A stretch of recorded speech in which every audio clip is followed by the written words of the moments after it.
Chapter 3 Music, Violets, and the Letter S. It so happened that Lucy, who found daily life rather chaotic, entered a more solid world when she opened the piano.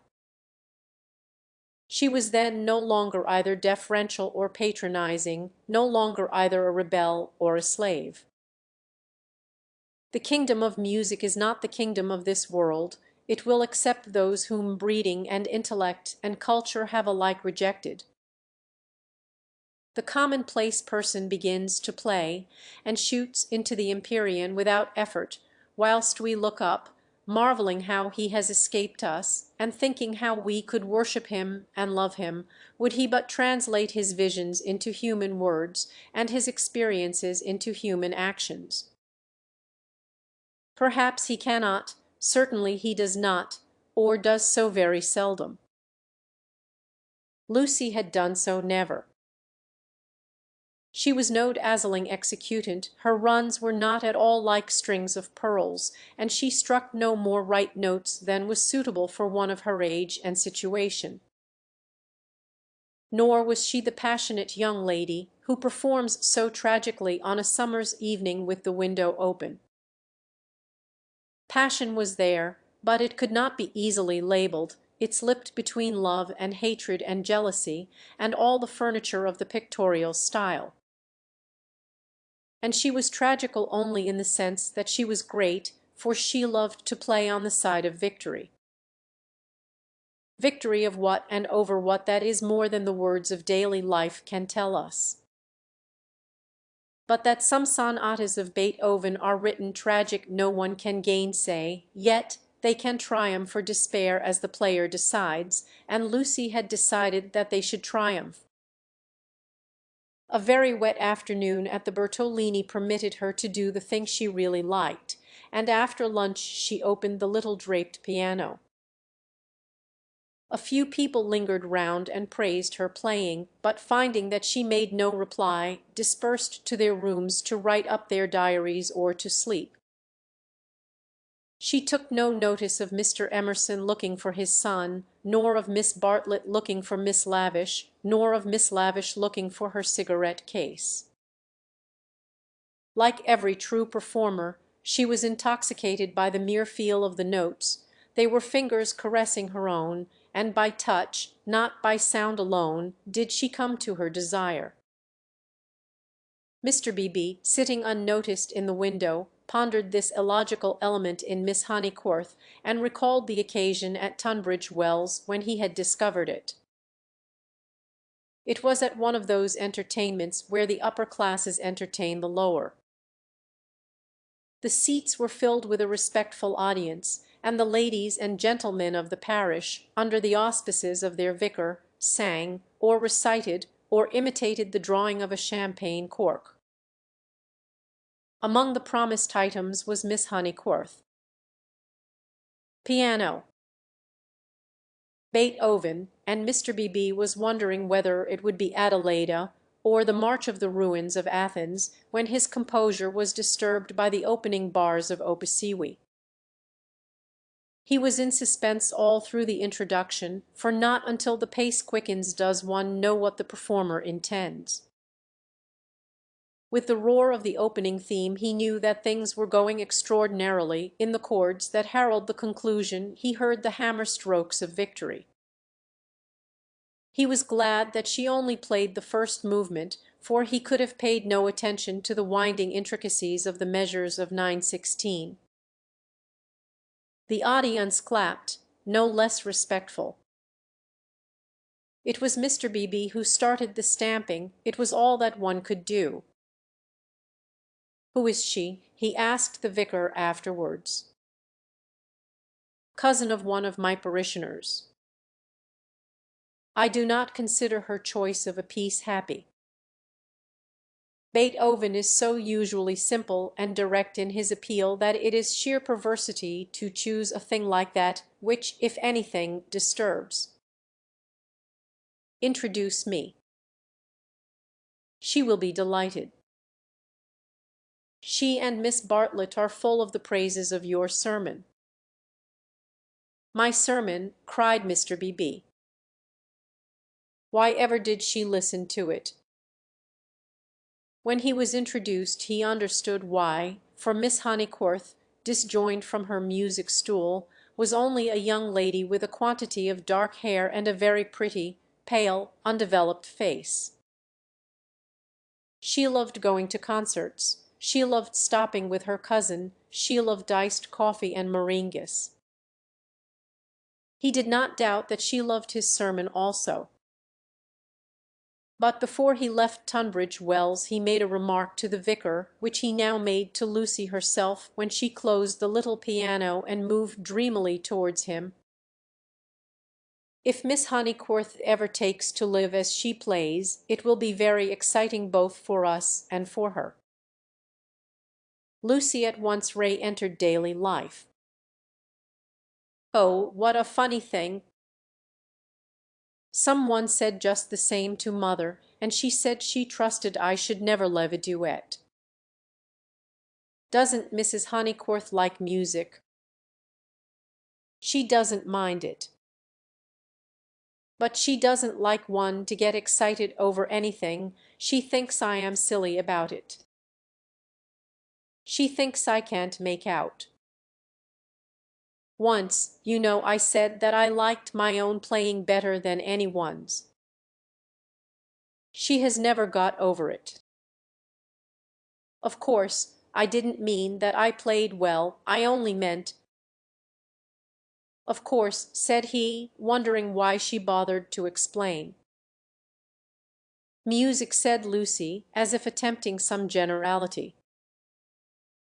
She could not complete it, and looked out absently upon Italy in the wet. The whole life of the South was disorganized, and the most graceful nation in Europe had turned into formless lumps of clothes.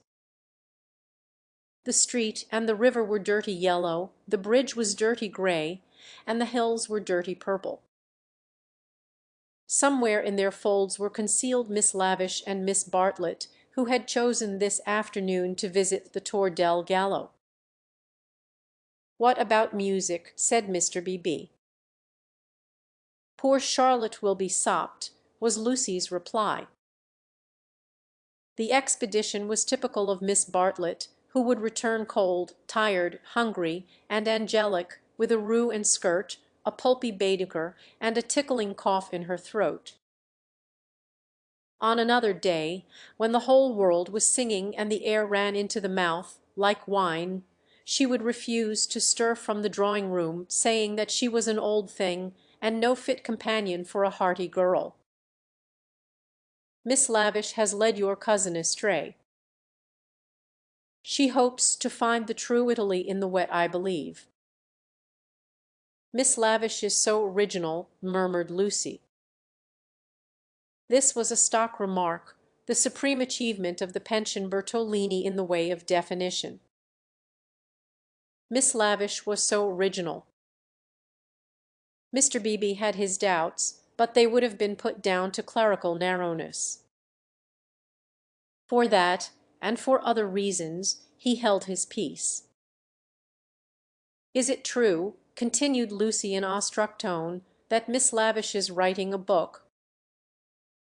They do say so. What is it about?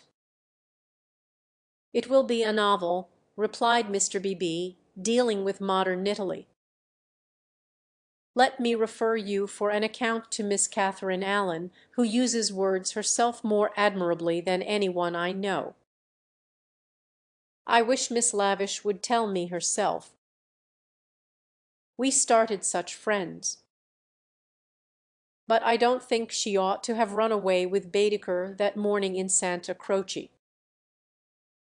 Charlotte was most annoyed at finding me practically alone, and so I couldn't help being a little annoyed with Miss Lavish. The two ladies, at all events, have made it up. He was interested in the sudden friendship between women so apparently dissimilar as Miss Bartlett and Miss Lavish. They were always in each other's company, with Lucius lighted third. Miss Lavish, he believed he understood, but Miss Bartlett might reveal unknown depths of strangeness, though not perhaps of meaning. Was Italy deflecting her from the path of prim chaperon which he had assigned to her at Tunbridge Wells? All his life he had loved to study maiden ladies, they were his specialty, and his profession had provided him with ample opportunities for the work. Girls like Lucy were charming to look at, but Mr. Beebe was, from rather profound reasons, somewhat chilly in his attitude towards the other sex, and preferred to be interested rather than enthralled. Lucy, for the third time, said that poor Charlotte would be sopped. The Arno was rising in flood, washing away the traces of the little carts upon the Vorhauer. But in the southwest there had appeared a dull haze of yellow, which might mean better weather if it did not mean worse. She opened the window to inspect, and a cold blast entered the room, drawing a plaintive cry from Miss Catherine Allen, who entered at the same moment by the door.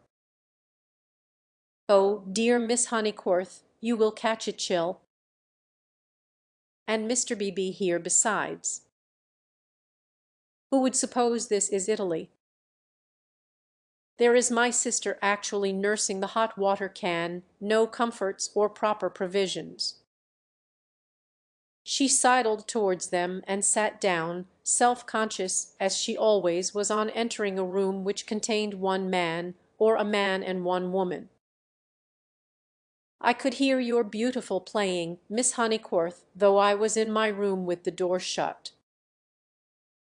Doors shut, indeed, most necessary.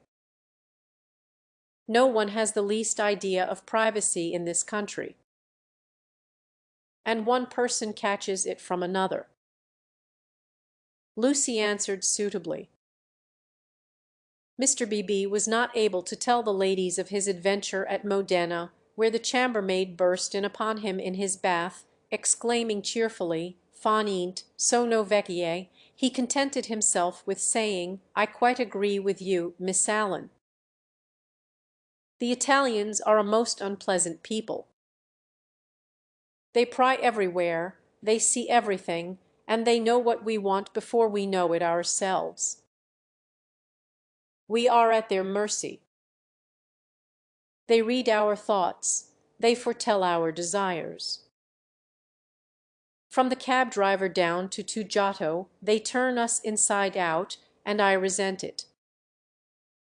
Yet in their heart of hearts they are how superficial.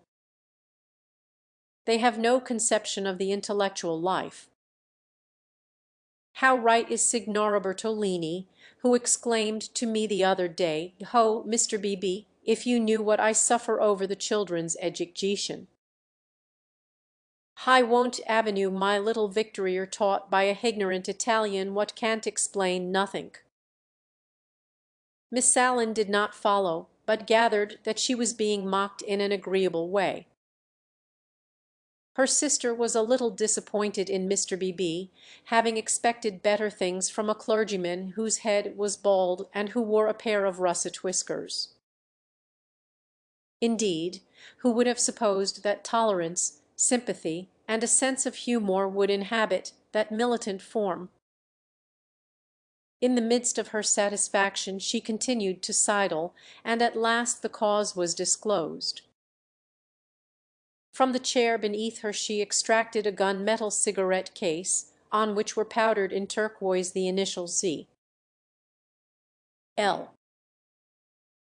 "That belongs to Lavish," said the clergyman. "A good fellow, Lavish, but I wish she'd start a pipe." "Oh, Mr. Beebe," said Miss Allen, divided between awe and mirth. "Indeed, though it is dreadful for her to smoke, it is not quite as dreadful as you suppose." She took to it, practically in despair, after her life's work was carried away in a landslip.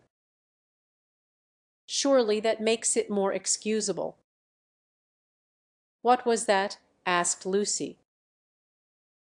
Mr. Beebe sat back complacently, and Miss Allen began as follows, It was a novel, and I am afraid, from what I can gather, not a very nice novel. It is so sad when people who have abilities misuse them, and I must say they nearly always do.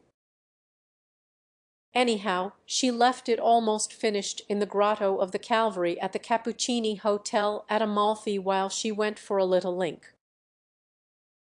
She said, "Can I have a little link, please? But you know what Italians are," and meanwhile the grotto fell oaring on to the beach, and the saddest thing of all is that she cannot remember what she has written.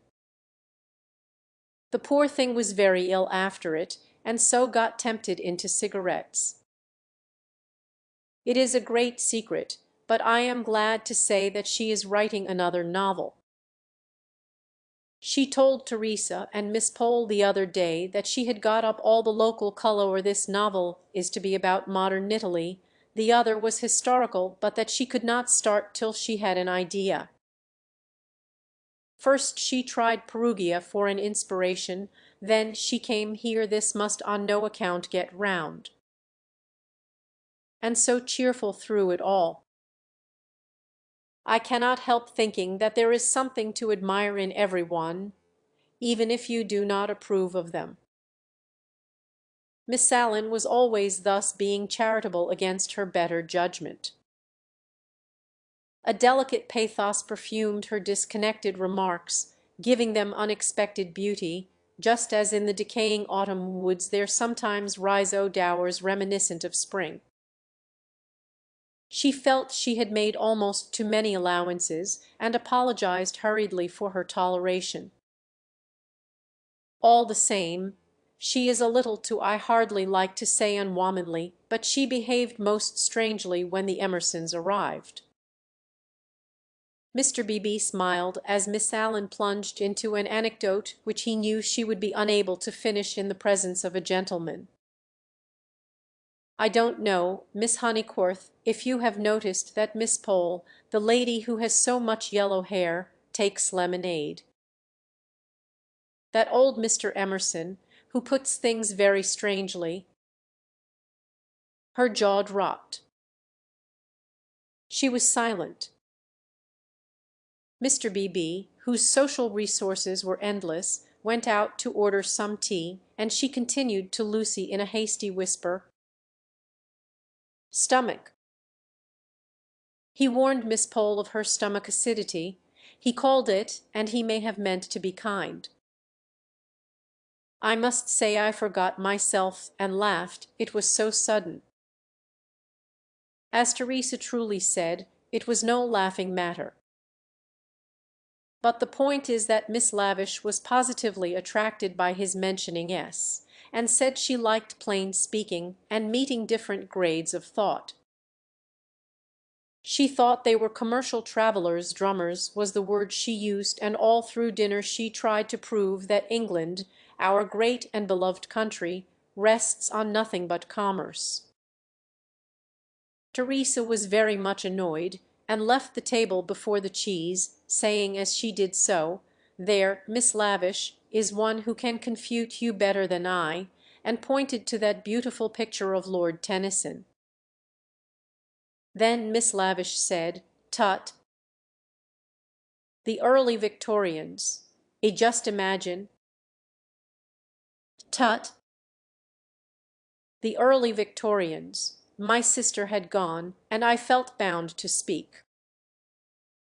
I said, "Miss Lavish, I am an early Victorian, at least, that is to say, I will hear no breath of censure against our dear Queen."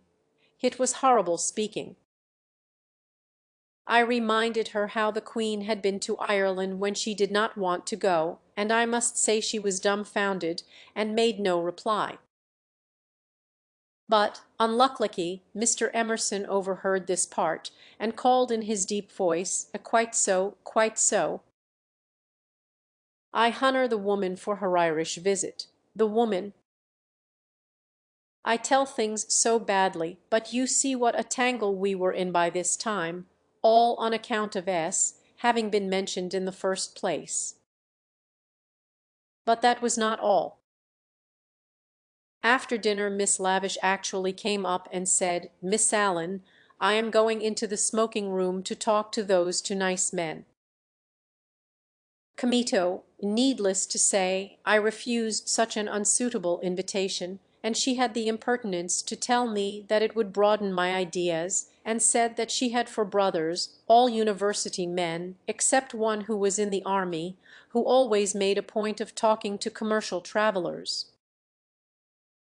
"Let me finish the story," said Mr. B.B., who had returned. Miss Lavish tried Miss Pole, myself, every one, and finally said, "I shall go alone." She went. At the end of 5 minutes she returned unobtrusively with a green baize board, and began playing Patience. "Whatever happened?" cried Lucy. "No one knows." "No one will ever know." Miss Lavish will never dare to tell, and Mr. Emerson does not think it worth telling. Mr. B.B. Old Mr. Emerson, is he nice or not nice? I do so want to know. Mr. B.B. laughed and suggested that she should settle the question for herself. "No, but it is so difficult. Sometimes he is so silly, and then I do not mind him. Miss Allen, what do you think? Is he nice?" The little old lady shook her head and sighed disapprovingly. Mr. B.B., whom the conversation amused, stirred her up by saying, "I consider that you are bound to class him as nice, Miss Allen, after that business of the violets." "Violets?" "Oh, dear! Who told you about the violets? How do things get round? A pension is a bad place for gossips. No, I cannot forget how they behaved at Mr. Eager's lecture at Santa Croce. Oh, poor Miss Honeycorth! It really was too bad. No, I have quite changed. I do not like the Emersons. They are not nice." Mr. B.B. smiled nonchalantly. He had made a gentle effort to introduce the Emersons into Bertolini society, and the effort had failed. He was almost the only person who remained friendly to them. Miss Lavish, who represented intellect, was avowedly hostile, and now the Miss Allans, who stood for good breeding, were following her. Miss Bartlett, smarting under an obligation, would scarcely be civil. The case of Lucy was different. She had given him a hazy account of her adventures in Santa Croce, and he gathered that the two men had made a curious and possibly concerted attempt to annex her, to show her the world from their own strange standpoint, to interest her in their private sorrows and joys. This was impertinent. He did not wish their cause to be championed by a young girl. He would rather it should fail. After all, he knew nothing about them, and pension joys, pension sorrows, are flimsy things, whereas Lucy would be his parishioner. Lucy, with one eye upon the weather, finally said that she thought the Emersons were nice, not that she saw anything of them now. Even their seats at dinner had been moved. "But aren't they always waylaying you to go out with them, dear?" said the little lady inquisitively. "Only once." Charlotte didn't like it, and said something quite politely, of course. Most right of her. They don't understand our ways. They must find their level. Mr. B.B. rather felt that they had gone under. They had given up their attempt, if it was one, to conquer society, and now the father was almost as silent as the son. He wondered whether he would not plan a pleasant day for these folk before they left some expedition, perhaps with Lucy Wellchapper, and to be nice to them. It was one of Mr. Beebe's chief pleasures to provide people with happy memories. Evening approached while they chatted, the air became brighter, the colours on the trees and hills were purified, and the Arno lost its muddy solidity and began to twinkle. There were a few streaks of bluish green among the clouds, a few patches of watery light upon the earth, and then the dripping façade of San Miniato shone brilliantly in the declining sun. "Too late to go out," said Miss Allen in a voice of relief. "All the galleries are shut." "I think I shall go out," said Lucy. "I want to go round the town in the circular tram on the platform by the driver." Her two companions looked grave. Mr. Beebe, who felt responsible for her in the absence of Miss Bartlett, ventured to say, "I wish we could. Unluckily I have letters." "If you do want to go out alone, won't you be better on your feet?" "Italians, dear, you know," said Miss Allen. "Perhaps I shall meet some one who reads me through and through." But they still looked disapproval, and she so far conceded to Mr. Beebe as to say that she would only go for a little walk, and keep to the street frequented by tourists. "She oughtn't really to go at all," said Mr. Beebe, as they watched her from the window, "and she knows it.